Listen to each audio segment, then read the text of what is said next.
Ladies and gentlemen, the secret word tonight is clock. C-L-O-C-K.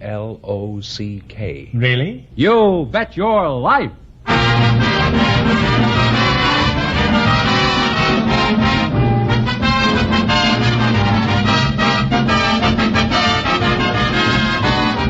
more than 3,000 DeSoto Plymouth dealers of America present Groucho Marx in You'll Bet Your Life, the comedy quiz series produced and transcribed from Hollywood. And here he is, the one, the only... Groucho! That's me, Groucho Marx.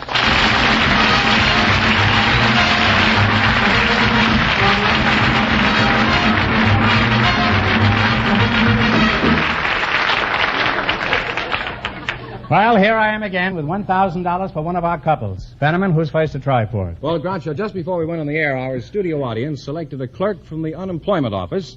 Mrs. Louise Ludwig and her partner, Mrs. Marjorie Kendall, was selected because of her unusual occupation. And here they are.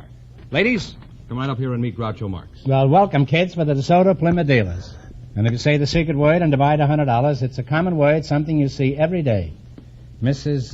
Louise Ludwig? Yes. That's you. Where are you from, Louise? I'm from Honolulu. From Honolulu? Yes. Oh. How long you been away from Honolulu? It's been many years since I was 12 years old. It's been many years since you were 12 years old? Oh, I don't think so. Shall I tell you how many years? Well, I don't want to pry into your private life, Mrs. Ludwig. You're a very attractive young girl. I'll keep my mouth shut. And you're married, huh? Yes, Mr. And, Marx. what does your husband do? He's a driver's license examiner for the motor vehicle department. Oh. Well, I'll be mighty nice to you. Marjorie Kendall, you were chosen because of your unusual occupation. Now, what sort of work do you do? I'm a secretary and part-time genealogist. Oh, I see. Well, what is a genealogist? One who trace family lineages, family trees. Now, Margie, how did you become interested in family trees? Were you looking for termites or... No, I was looking at my own family history. Uh-huh. I started looking at my family once, but I stopped when I got to Chico. It was frightening. Now, how far did you trace your family? To 445 AD. I'd be satisfied if you could trace me back to 4:45 a.m.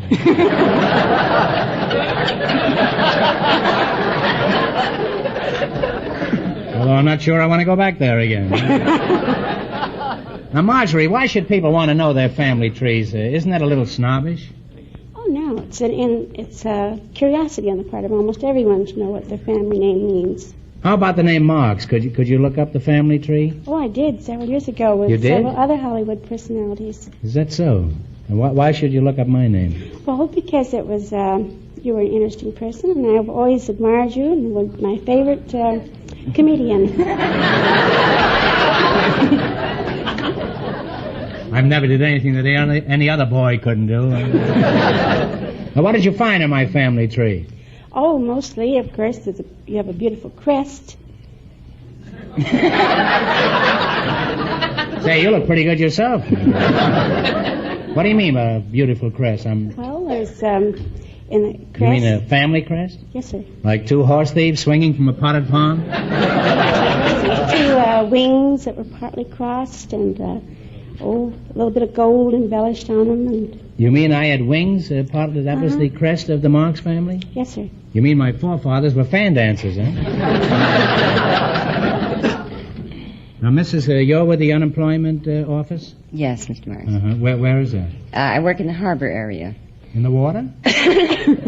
And what are your duties there? Well, I attempt to find positions for people who are in need of them. Could you find a position for me? Well, very possibly. What kind of work are you interested in?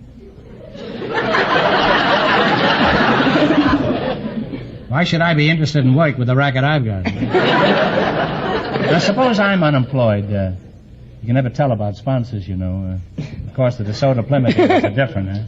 In a DeSoto, you drive without shifting. You ought to be very happy with me. I'm about as shiftless as they come. Where was I? Oh, yes. What kind of jobs do you have the most calls for? Well, highly skilled technicians and, of course, good secretaries are always hard to get. Yes, they are, especially for a man of my age. Even fair ones I'm having difficulty with. Now, how is the unemployment situation out your way right now?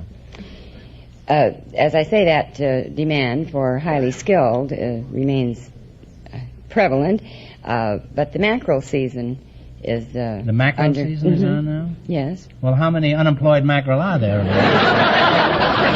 That's as fishy a story as I ever heard. Now, let's see if you two will get a chance at the $1,000. But first, here's exciting news I don't want anyone to miss. It's here. It's new.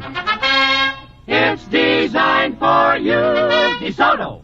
DeSoto is the car that's a revelation to ride. DeSoto Plymouth dealers now presented nationwide. So drive a new DeSoto before you decide. The 51 DeSoto, that's a revelation to ride. Yes, the brand new 1951 DeSoto is a revelation to ride and drive. The amazing combination of features that brings you a new concept of driving pleasure. Your ride will be more pleasant because underneath that hood is a new, big, higher-powered engine. Smoother because of new Oriflow shock absorbers and synchronized springs. Easier because of feather-light steering. These and many other features add up to a ride that's a revelation. No wonder your DeSoto Plymouth dealer so proudly presents The 51 DeSoto, that's a revelation to ride. Okay, now let's see if you'll get the chance at the $1,000. Fenneman, explain the rules.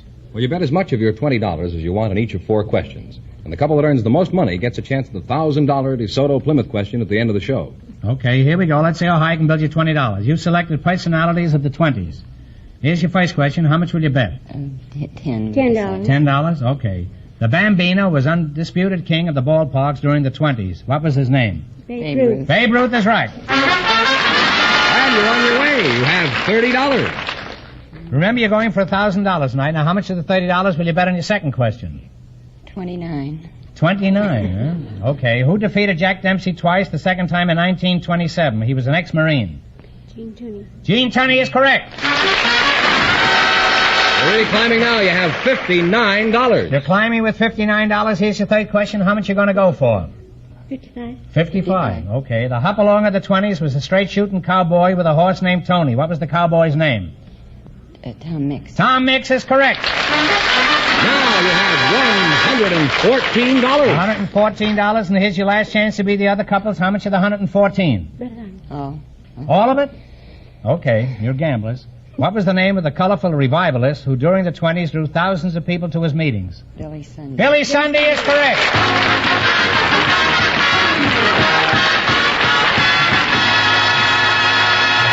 And you wind up with $228. Thank you very much.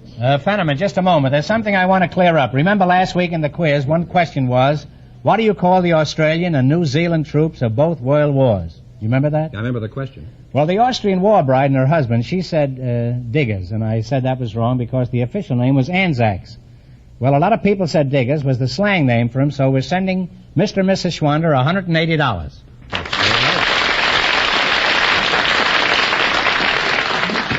Fortunately, it wasn't enough to affect the standings for the big question, so thank heaven that remains the same as it turned out on the show. All right, on with it, Fenneman. Who's next? We invited some women from the Federation of State Societies to the program tonight, and we selected Mrs. Florence Parsons. Her partner is a husband from the studio audience, Mr. Bob Smith. Folks, come on in here and meet Groucho Marx. Welcome, folks, to You Bet Your Life. You say the secret word, and you'll win $100 between you. It's a common word, something you see every day. Mrs. Florence Parsons, eh? You're from the Federation of State Societies? Yes, I am. What is that? Is that the Confederate Army? It's an organization of the people from the different states as they've come into California. I see. Oh, I see. Where are you from? I'm from Williamsburg, Massachusetts. Williamsburg? Yeah. What part of California is that in? Well, that's not in California. It is in Massachusetts.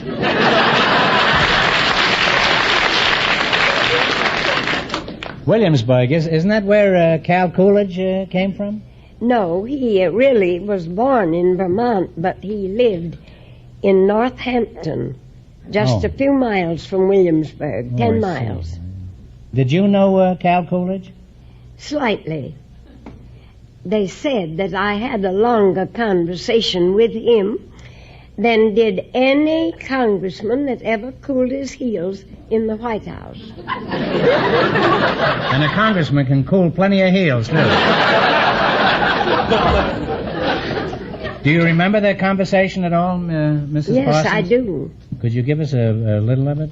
Well, I was visiting a neighbor of Coolidge, and their farms adjoined. And I was sitting in the garden, looking over the hedge, when Coolidge was seen approaching. And I wanted to escape, but my friend... Why, are you a Democrat? No, I wasn't, but I was afraid to meet him. So he came through the hedge, and when I was introduced, he said, "Oh, from Los Angeles? A beautiful town. I have spoken there. I hope you'll have a pleasant visit and a safe journey home." Well, that was very nice. That was about the extent of our conversation. Well, that was quite a conversation for Coolidge.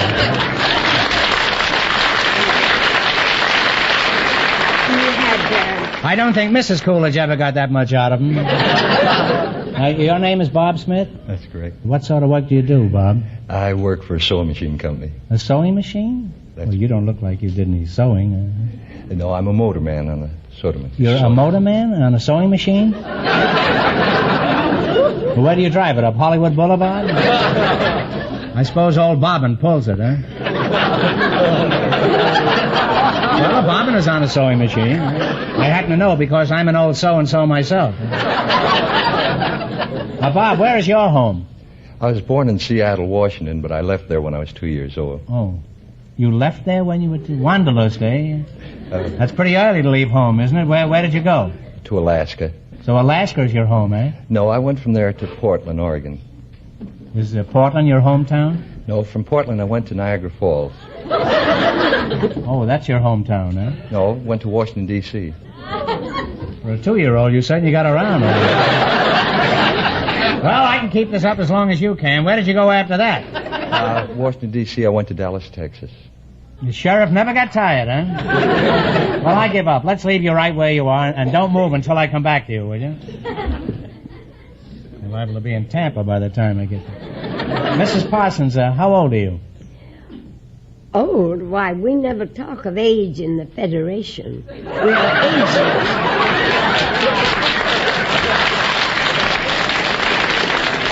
I'm sorry, Mrs. Parsons. How young are you? Well, the gypsies tried to steal me when I was 5 years old. I may steal you tonight, Mrs. Parsons. This man is a gypsy. This man is a gypsy? Yes, sir. You're a gypsy? You don't look like a gypsy. I thought all gypsies wore bandanas and played the accordion and wore gold earrings. Why, you look just like me. Why is that? A lot of gypsies do. Anybody care to have his palm read? Are you married, Bob? Yes, I am. How did you meet your wife? My father introduced her to me. Well, that was a very friendly gesture on your part. Why was your father so interested in this girl? Well, he gave $1,500 for her and selected her to be my wife. It's a lot of money for one girl. How come your father paid $1,500 for your wife? Well, that's a custom among the English gypsies and among all the gypsies. Always pay $1,500? No, not necessarily. Can you get one for $6.98 or something like that? Hardly. How much did your wife weigh at this time? About 70 pounds. $1,500 and 70 pounds. Let's see that. That comes to about $22 a pound. That's a pretty stiff price to pay for a wife. You can buy caviar for $22 a pound. Of course, it's pretty lonely in the evening sitting there with a dish of caviar. You think your father made a shrewd investment, Bob? I think so, because very short time after we was married, my wife made enough telling fortunes to pay my father back. Oh. She should have read her own fortune first, and she'd be $1,500 ahead. And has this marriage turned out successfully? Have you been happy, Bob? Yes, very successfully. I got about the best girl in the world. Well, you ought to know. You've been all over the world.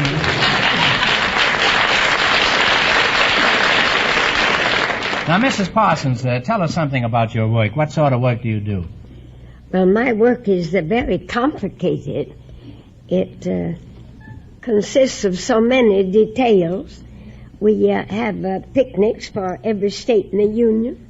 I used to entertain at picnics. I was known as a picnic ham. In a sandwich? Yes, in a sandwich.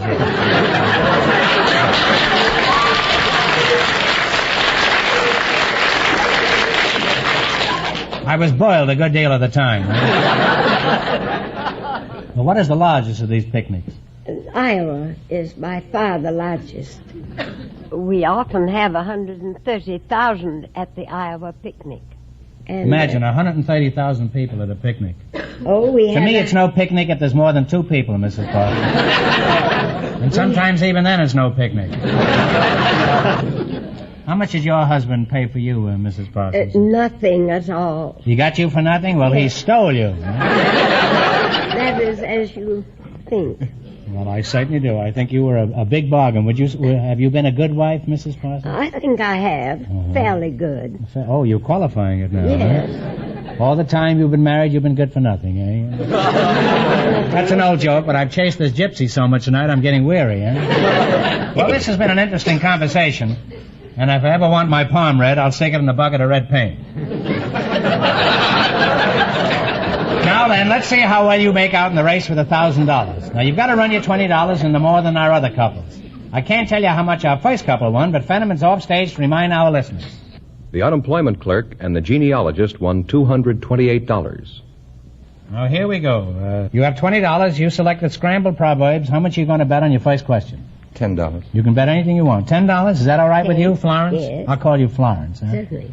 Now, here's your first question. You're betting $10. What is this proverb? A dolt and his legal tender are quickly disassociated. Man and his money are soon parted. A fool and his money is soon parted. That's right. A fool and his money is soon parted. Now you have $30. Remember, you're going for $1,000 tonight. Now, how much of the 30 are you going to risk? 25. A rotating boulder will not amass a form of lichen. A rolling stone will gather no more. A rolling stone gathers no more. You'll be able to roll up to $55. Florence, you're a pretty sharp cookie. Now, how much are you going to bet on your third question? 50. 50? Yes, 50. Here we go. It is inadvisable to enumerate fowls in your possession prior to the moment of their nativity. Do not count your chickens Before they hatch. Is absolutely right. Now you two have climbed to $105. Florence, have you been a chicken thief in your earlier days? No, I never was. Oh, well,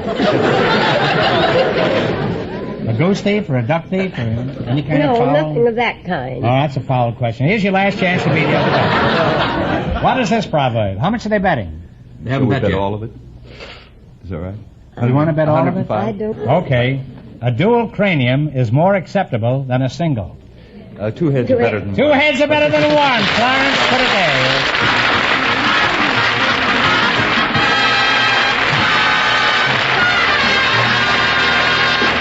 There you are, because you wind up with $210. Well, that's wonderful. Congratulations. isn't it? Thank you very much. Congratulations to you both. That's quite a gal, isn't it? Sure is. Well, Groucho, the We secret, all have a tendency to emphasize youth too much, and you see a gal like that, and it's really wonderful. the secret word, you know, is still clock. I know, I understand that. Well, we invited some... My memory isn't faltering yet, Ben. I didn't mean that. Even though yours is. No innuendos from you.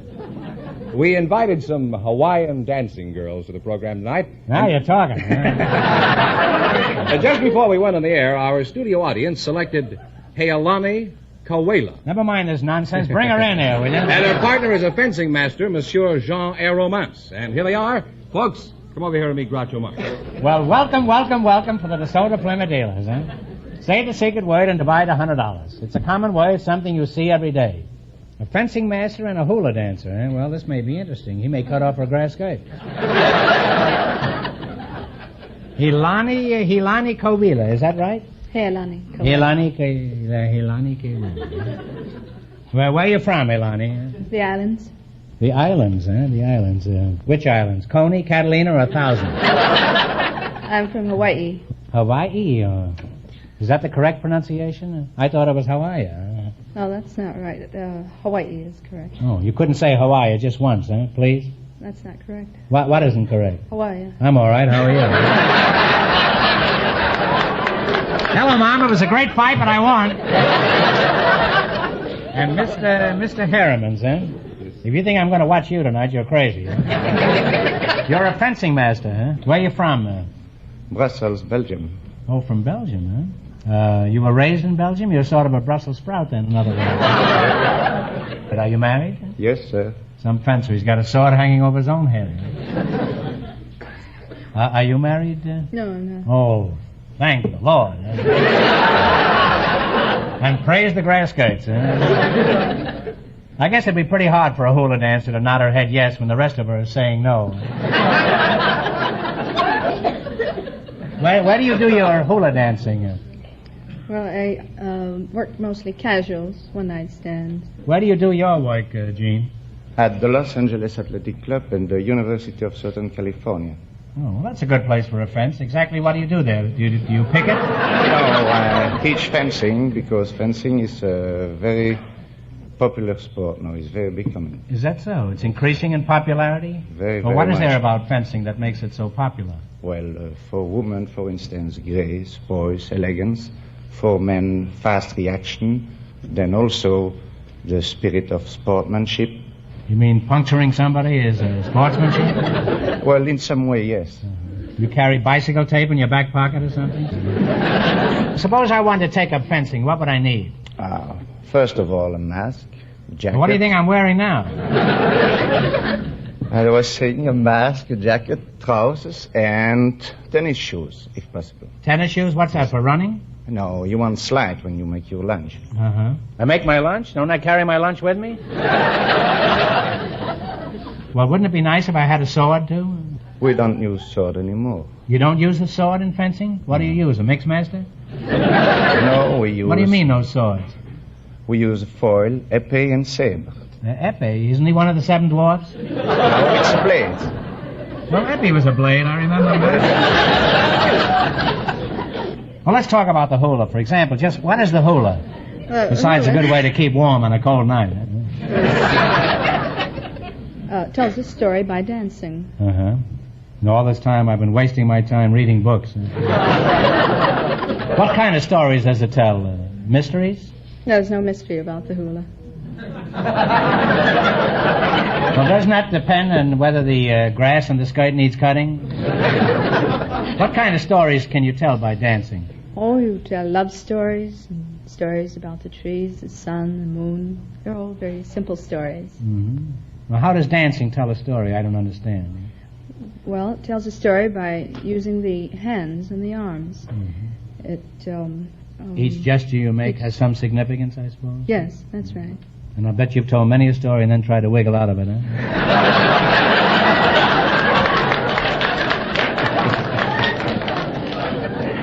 Well, you've been a very interesting couple, particularly you, Helani. And if I ever do any fencing, you can be sure it won't be with a hula dance. Now you're going to play your bet your life. You run your $20 into more than the other couples, and you'll get a chance at the $1,000 question. I can't tell you how much the other couples won, but Fenneman's going to remind our listeners. The unemployment clerk and the genealogist are still leading with $228. Here we go. Let's see how high I can build you $20. You selected modern composers. Here's your first question. How much will you bet?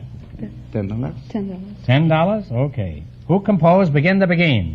Cole Porter. Cole Porter is right. $30. Remember, you're going for $1,000. How much of the 30 you're going to try? 20. 20? Who composed Summertime? Gershwin. Gershwin is right. And you climbed to $50. Now you got $50. Here's your third question. How much of the 50? 40. 40 you're going to bet? All right. Who composed I've Told Every Little Star?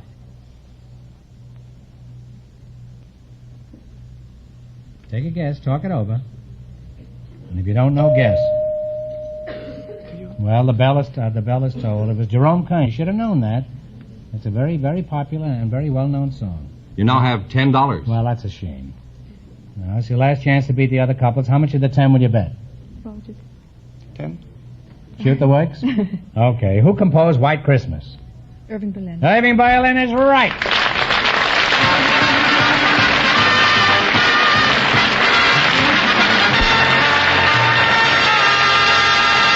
And you wind up with a grand total of $20, and that means the unemployment clerk and the genealogist with $228 get the chance at the DeSoto Plymouth $1,000 question.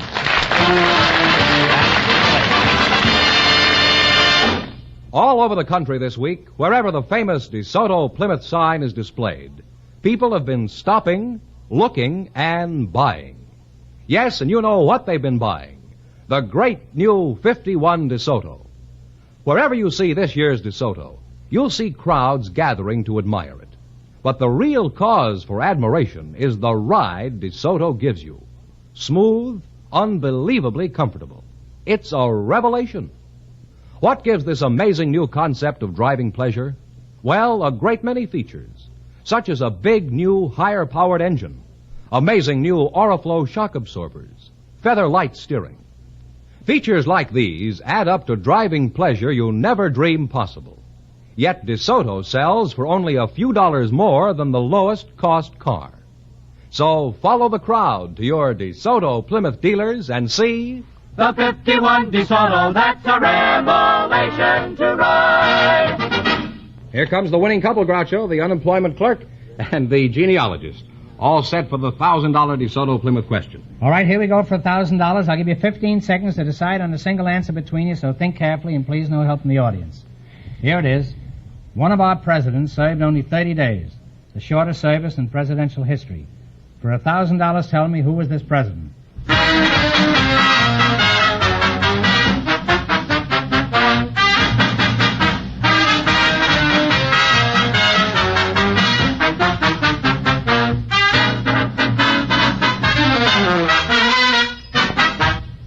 All right, what is the answer you two have decided upon? Guess we're wrong, but we thought Buchanan. No, I'm sorry. It was William Henry Harrison. That was a tough question. But anyway, you won. How much did they win? $228. You won $220, so that means the big question next week will be worth $1,500. Well, you lost the big money, but you won $220 in the quiz. Congratulations, and thanks to both of you and to all of our contestants on the show tonight.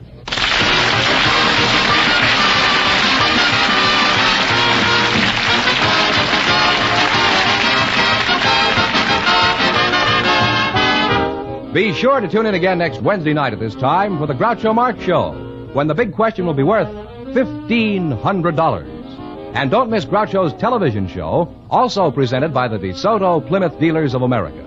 And remember, all dealers who sell DeSoto also sell Plymouth.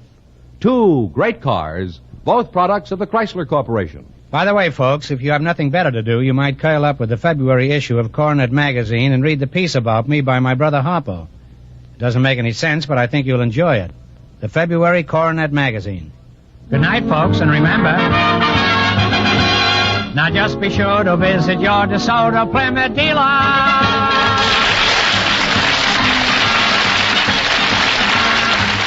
Folks, here's a reminder from the National Safety Council. Keep your car in safe operating condition. You Bet Your Life, transcribed from Hollywood, is produced by John Goodell. Directed by Robert Dwan and Bernie Smith. Music by Jerry Fielding. This is George Fenneman signing off for the more than 3,000 DeSoto Plymouth dealers from coast to coast.